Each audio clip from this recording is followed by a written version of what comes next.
I am Lauren, and I am the owner and educator of Sex Ed for You. And I am located in Central Virginia, but I see clients all over the world on Zoom. And I stumbled into sexuality education really from two different paths, I like to say. One of them was I started a nonprofit in 2011 that worked with people from preconception to postpartum and was a real kind of community grassroots organization in improving the education that pregnant people were given and the communication between providers and people in pregnancy and postpartum and struggling with infertility.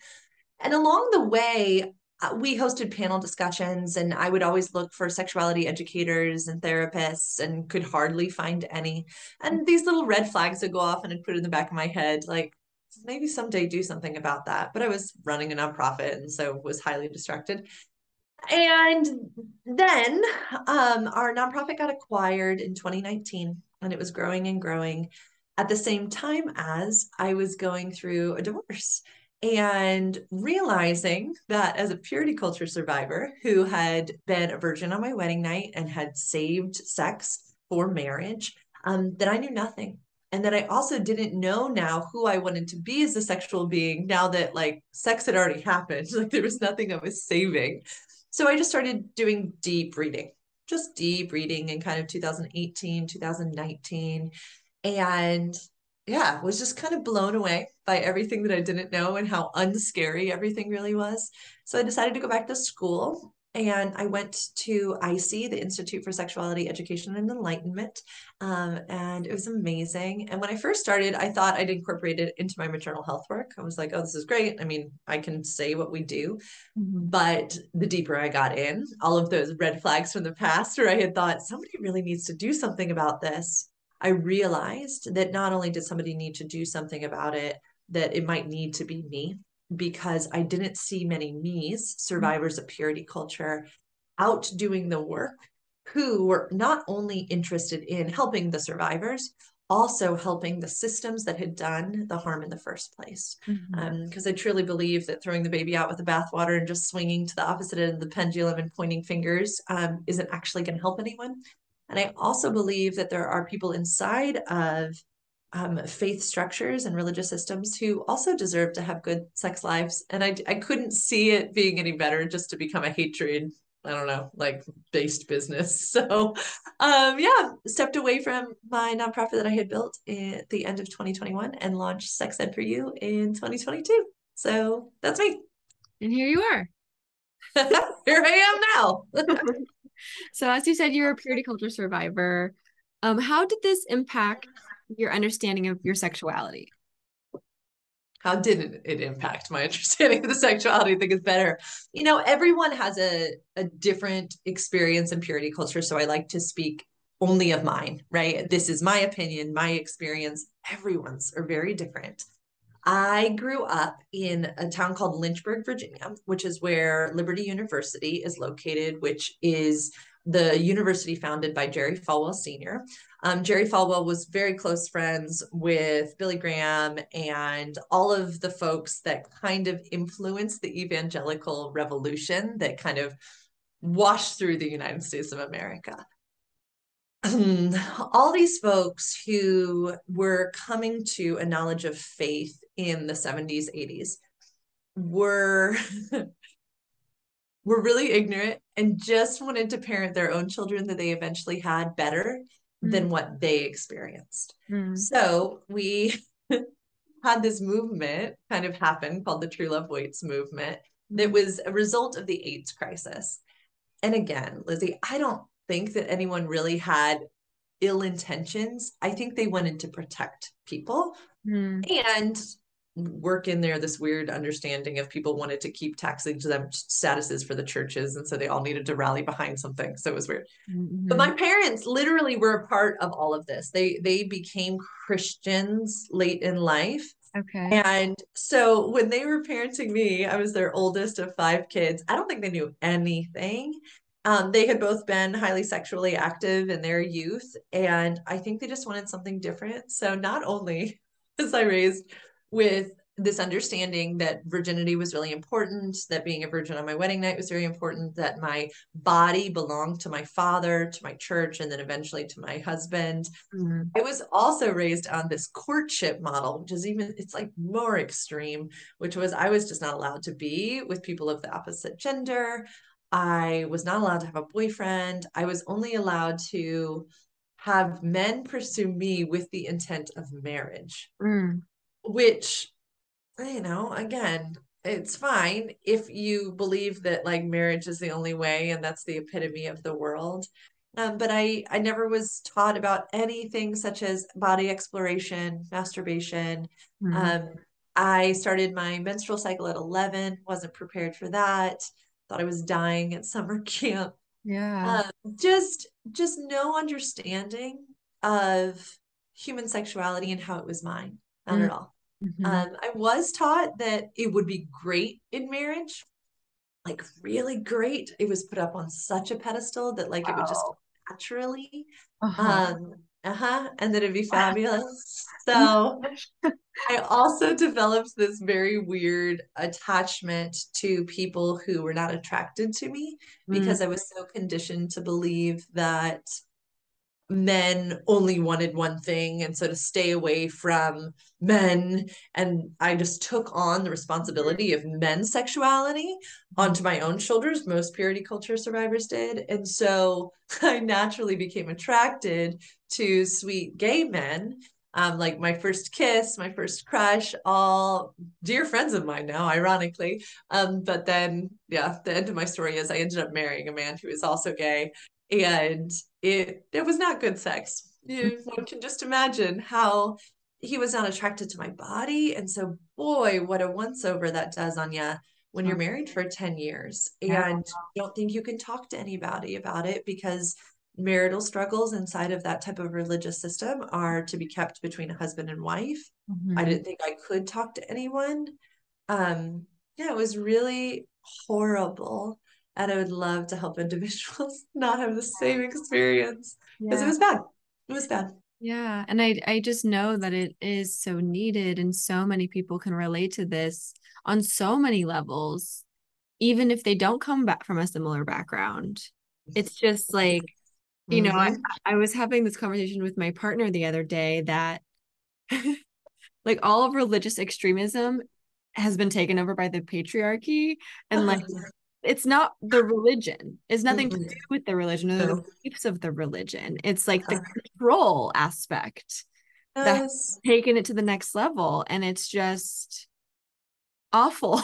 It's horrible because research will show that a faith, right, it leads to longer life, happier Right. relationships, deeper Yeah. commitment to your community. Faith is not bad. Faith in a higher power is beautiful. Yeah. What has broken communities and humans and countries, right, is control, is organized religion that refuses to look inward at the harm they're doing. You are absolutely right. It is not faith. It's Not. that's not harmful. In fact, I work with a ton of people who are Christians and who deserve beautiful sex lives. Like this is Yeah. not, no, I don't believe that that is toxic. I believe systems of oppression are toxic. Yes. And they are so ingrained in our culture and just from such a young age. And it's become so subconscious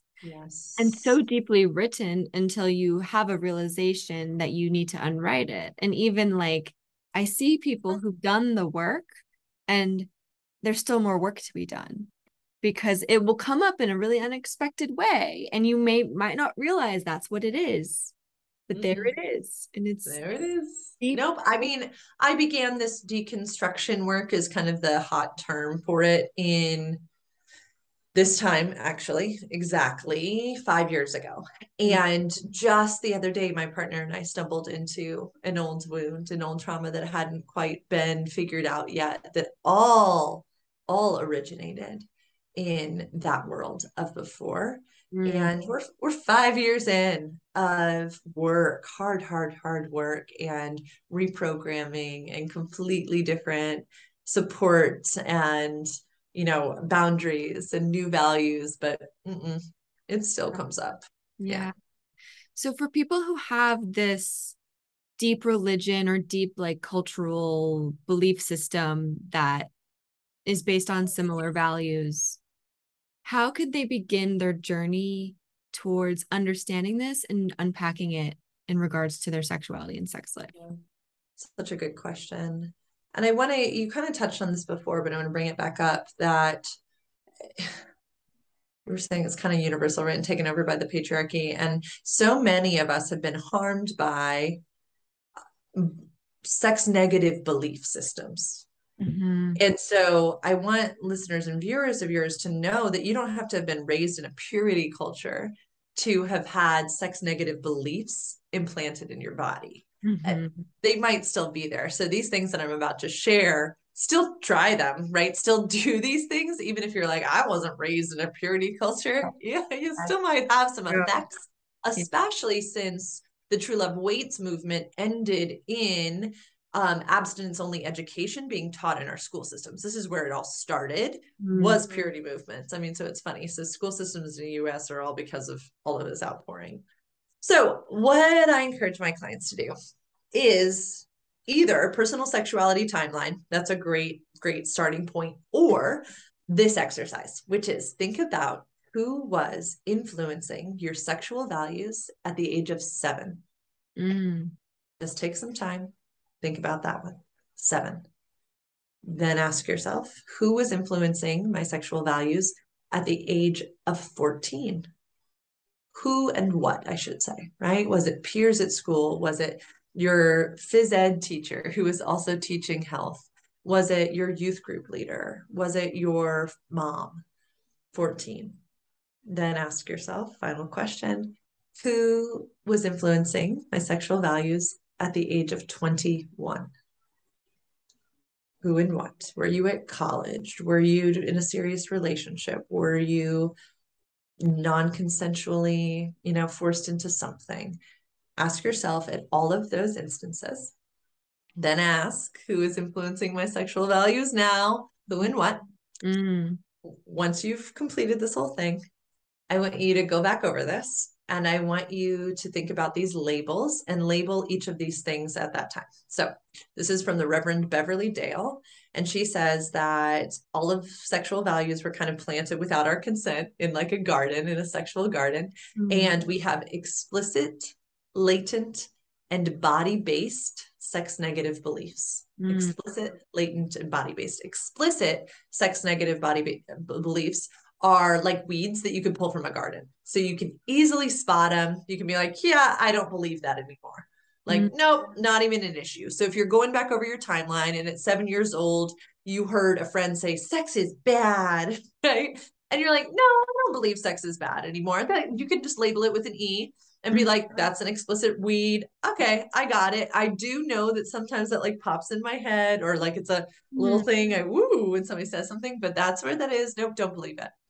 Then latent sex negative beliefs are kind of like roots underground of a weed that you can't really see until you till the soil. Okay. So those are ones that maybe you stumble into when a friend mentions a behavior of those that you're like, oh, that's disgusting. And then you realize, actually, I'm a grown adult. That shouldn't be disgusting. Why is that disgusting to me? Right. That might be a latent belief where you're like, I don't want to believe that anymore. Like that's leftover. So label that with an L for latent. And those usually are formed around 14, because 14 is where like disgust starts to kick in, like, ew, that feeling, ew, like that's a good sign. Yeah. And then our deepest ones, body-based sex negative beliefs, Reverend Beverly Dale equates them to soil light, sick soil, right? And a good farmer would tell you that sick soil needs time, it needs manure, it needs nourishing, it needs plowing, it needs rest, it needs loving attention. Body-based sex negative beliefs are the ones that elicit a body-based response in us, where literally maybe we have a gag reflex, maybe we feel the tenseness, the fear, maybe we do feel disgust, but it's like a disgust that you want to run away from. Body-based sex negative beliefs absolutely can be addressed, but those take time. They take loving attention Mm. and careful work with a sexuality educator. They take long, patient care. And it's okay. It is absolutely okay, but it's so healthy to notice them. So that's what I encourage everybody to do, to start to locate, okay, yeah, these might be some issues that I could work on. Yeah. And that's so beautiful. And that's I love that structured way of looking back at your life. And kind of like, it's also like no pressure. It's just like, okay, here are these three ages or four, if you count now. Yeah. Um, and it's just, I really like that because we hear so much of like, oh, well, everything in your childhood determines your Yeah, I future. know. And it's And just like, sure, maybe it does. It's just too overwhelming. We are human beings with a lot going on. So yeah. it's really nice sometimes. And honestly, doing a personal sexuality timeline you could go through all those ages. But I will tell you this, when my clients are reviewing their personal sexuality timelines with me, guess what ages continually come up? 7, 14, and 21. Uh-huh. There's research for some people call age 7 the age of enlightenment. Mm, It's like known that 7 is a really interesting developmental year, as is 14, as is 21. mm, And yeah, that's not me. That's a lot of other research. yeah. Wow. I love that. Mm-hmm. I just think it's tangible. And for sexuality related issues, it, it's so inherently vulnerable and Yeah. intimate.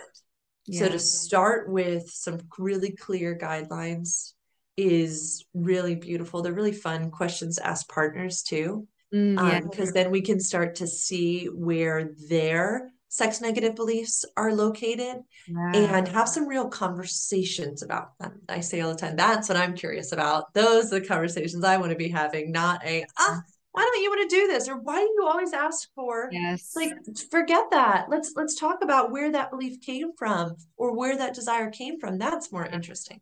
And it's Yeah. just part of the journey of self-awareness. And the more self-awareness we cultivate, the more whole we can be. And Yes, it's a beautiful thing. it's And we so should beautiful. shy away from it, even if it's No. uncomfortable. Right. And that's right. That's the process of rebirth. That's the Yeah. process. It's beautiful. Yes, it's hard, but so worth it. The World Health Organization says that sexual health is fundamental to the well-being of individuals, families, and communities. And Yes. when I read that, Lizzy, I was like, yes, Yes. yes, this work is so important. And people investing in it, taking time to work on their individual sexual health Yeah. benefits their family, Yes. benefits their community. Yes. It's literally life-changing stuff. Because if we work on this, we might not perpetuate sexual dysfunction and sexual dissatisfaction in our own families. Yeah. The amount of clients I work with who's have kids and they're doing this because they don't want to pass on sex Yeah. negativity to their own children. Yeah. It's so cool. I'm like, It's you're cool. changing the world. That's amazing. Like they Yeah. are rewriting everyone's future. And Yes. I feel so relieved that the World Health Organization says that. I just have Yes. to say that. I did too. I found it. I was like, oh my gosh. Okay. I'm not, because I'm sure you encounter this too. I think people think that sex educators are kind of like on the fringe. They're Mm. like, they're wild, right? Like I tell my clients all the time that I think they think that I'm going to take them from purity culture to pole dancer. Like Uh-huh. that's what's going to happen. Mm. If they see Lauren, they're going to become a pole dancer. That's fun. No, it's purity culture to rationalism, to Yeah. being able to make decisions and to discern for ourselves what Yeah. is right for us sexually. And Yes. then to equip our children and our friends and our partners to also discern for themselves what is right for them sexually. Hmm. That is not scary. That is not sexually deviant behavior. That's not, we're not crazy. Yeah. It's just healthy. It's just Right. healthy. Yeah. Right. So on that note, what does sexual wellness mean to you? Hmm. So followers of mine will know that this is something I say all the time, but sexual wellness to me means noticing, trusting, and valuing Mm. what I need, want, and desire. Mm. Because if I cannot do that, then I cannot provide for my own pleasure. I cannot nurture my own self. And I cannot ask for what I need from my partner, from my child, from my community, from myself, nor can I take what I need, Yeah. whether it is just in this sphere or in sexual encounters. Mm-hmm. And that responsibility lies on my shoulders and my shoulders alone. So, Mm-hmm. yeah, sexual wellness to me means the ability to notice, trust, and value what I need, want, and desire. Yeah. So if someone is beginning this journey with reflecting on those things and they have a partner, but their partner's not quite there yet, what are some tools to invite a partner in Yeah, to be great on question. the path towards you? Yeah, I love Dr. Betty Martin's 3 Minute Game, and anyone can Google that on YouTube. It's amazing. And it's just two questions. Partner one says, how would you like me to touch you for 3 minutes? Mm. Okay. And then the responsibility lies on the responder. Okay. On the responder to say, what do I need, want, and desire? What can I ask for? And Yes. then the asker becomes the giver. Yeah. Okay. So how do you want me to touch you for Mm. 3 minutes? Okay. Yes. Then the second question is, how would you like to touch me for 3 minutes? Which then puts the responsibility on the server, like on the asker themselves to be like, okay, will I be okay with how I'm about to be touched? And it's just the most fascinating game to play because we start to see where we're really adept, like where we're good. Like, woo, I'm Yeah. such a good giver. My back massages are phenomenal, right? Mm. Or we start to see, wow, I cannot just sit here and luxuriate in this person's touch. And it's just a fun game. It's actually a fun game to play with our children too. Yeah. Um, because giving them autonomy over their own bodies and then showing them how to negotiate. What I love about the 3 Minute Game, especially if you watch the YouTube, is you'll see people say, no, actually, I'm not okay if you touch me like that. Can you massage my lower back, not my upper back? Mm. Right? My shoulder, I don't really want to be touched on my shoulders. Negotiation is a beautiful part of consent and coming to an agreement of consent. Yes. Showing our children how to do that's really good too. But I Yeah. do think it's good for partners to play and be curious together. And perhaps you'll start to discover where one partner is stronger and where the other one's weaker and Mm. where things could be worked on. Yes. Oh, that's beautiful. And I just, the simplicity of that game is so approachable. Yeah. Mm. Yeah. All sexuality education should be approachable, right? Yes, This should good. not, ah, I, sexuality is not something that someone else holds and can give to you. Mm. Sexuality exists inside of each of us. And Mhm. the cultures that we have been indoctrinated by have hidden it, have Yes. tried to squelch it in us. No, no, no, no. A sexuality educator should only be helping you reclaim and to reaccess what is Yes. already there inside of you, helping you Right. listen to your own intuition and be more curious and playful and not afraid of failure. And yeah, no, everything should be accessible. If it's not, just keep looking because it should Yeah. be. Right. That's so true. So after immersing yourself in sex education and in your work, what is one of your biggest takeaways?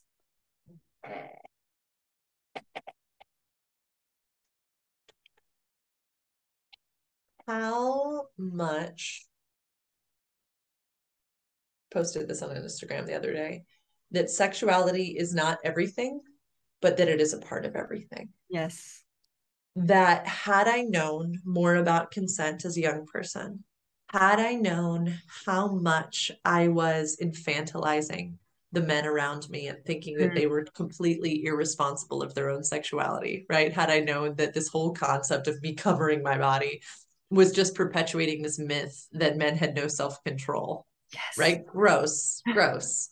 Had I known more of these concepts, I I would have been so much more loving and kind to those around me, less prideful that I had this amazing weight on my shoulders to be responsible for all of these things. It just, there would be a lot of more freedom and not any form of shame surrounding who I am as a sexual being.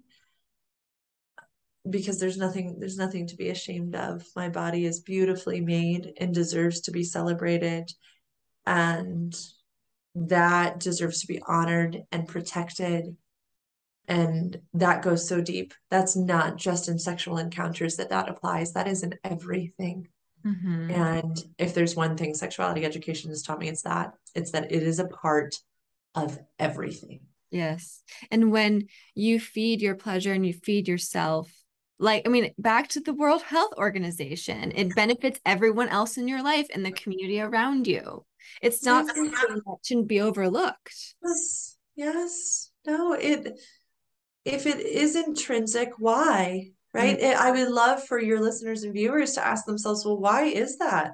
That it's fundamental to the well-being of individuals, families, and communities. yes. Why? Yes. Um, because I've seen why, I've seen how it's damaged. I've seen how it's damaged. Mm-hmm. And you know, as I have a 12-year-old child, and so I do a lot of education for parents as well. And I love when I stumble across something that says we are all sex educators for kids. All of us who have any form of child in our life, Yeah. they are watching, they are watching. And one of the greatest forms of sexuality education for children is how the people closest to them respect the boundaries of other people and how verbal they are about their own healthy sexuality. Mm-hmm. It can be literally life changing for children. And that doesn't take much work. That just means you take care of yourself and have a good sex life. So, Yeah. like, come on, people. Yeah. Come on. Like, Yeah. it's not, I don't know. The work is worth it. It's good work. Yes. Yes. And it's so interesting because when I'm sure you have this experience, but when you tell people that you're a sex educator, there's a reaction. Always. Always. I've had a variety of reactions, but there's always a degree of reaction. Um, and it's just I just think that's so telling, the fact that it's like, people don't react. I mean, they do to some degree when you tell them that you're a therapist or if you tell them that you're a doctor or whatever. Um, but only if it applies to them. But everyone reacts to sex educator because it applies to everyone. Everyone. And, you know, whether they get a raised eyebrow, whether they accuse me of having sex with my clients here in my home, whether it's, oh, that's fascinating, there's always a reaction. And usually, just know this, people who react. Usually, as a sex educator, I can be like, oh, this is indicative of fill in the Yes, blank in my head, absolutely. right? Like how integrated your response is Yes. very telling of how much you could use a sex educator Oh in my your God, that is so true. like. I just will smile. I'm not going to say anything to you, but yeah, when I get the reactions that I do, it's so telling. Yeah, it really is. Well, as always, this is a pleasure. I just love being in your presence and I love learning from you. And I'm so glad we got to chat today. Me too. Thank you for the opportunity. I truly, truly am always so curious to learn from you, and this was no exception.